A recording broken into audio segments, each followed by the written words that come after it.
Okay, so we looked at exponential growth. Let's look at exponential decay. Here we get the same relation, okay, that the rate of growth is proportional to the amount, except we're going to have a k being negative, okay?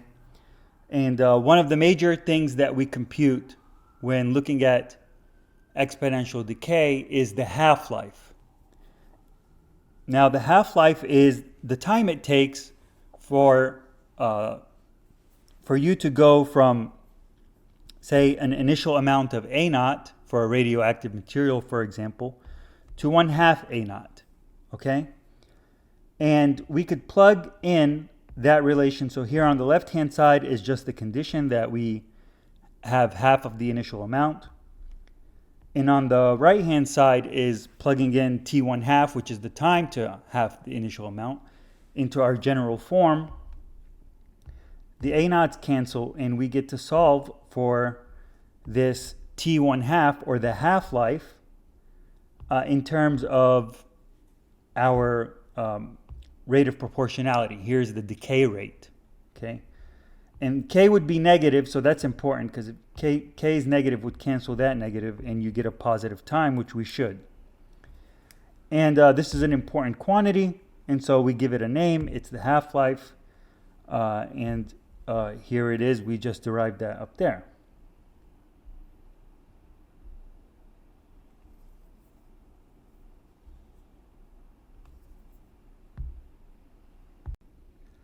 So let's take a look at an example.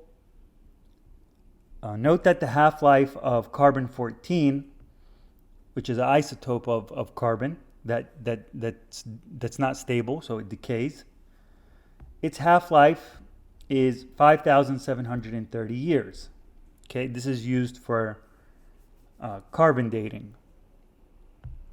A fossilized bone is found to contain 0.1% of its original amount of carbon-14. Determine the age of the fossil. So we know the half-life, and we want to find how much time it took to go from 100%, so the original amount, A naught, to 0.1% of the original amount. Okay, so our relation here is that the amount, A, at a particular time, T, is 0.001 A naught. This is just 0.1%. Okay, move the decimal places 2 places to the left. And so this is T when we're left with 0.1% of the original amount. So we're going to solve for T. We didn't give T a special name just because it just, pretty long subscript there. So just keep in mind. But it is a special T that we're solving for. We don't know the decay rate, K, but thankfully we've done the work, and so we're able to go from half-life to the decay rate, solving for K in that above equation, and putting in the half-life of 5,730 years, we get this very small decay rate, and notice that it is negative there. Okay, that's just how we've defined our parameters, that they could be positive or negative in our original equation.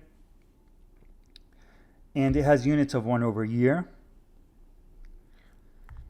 Okay, so again, left-hand side here is from one condition. That's just the condition given in the problem. And right-hand side is what we would get from the general form, plugging in, okay?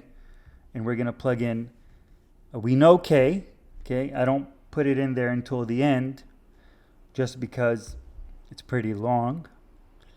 But here's our general form. Notice the A naughts cancel, so we didn't really need to know how much initial amount there was. We could still find the time, and this is the important part of exponential decay. So we solve for T, and we get this relation there. 10 to the minus 3 is this. It's easier to write 10 to the minus 3 than the decimal places. And we could solve for t and get that the age of this fossil is 57,100 years. How do we know that? Well, 57,100 years ago, there was 100% of the initial amount of carbon-14, and after this many years, we're left with 0.1% of the original amount.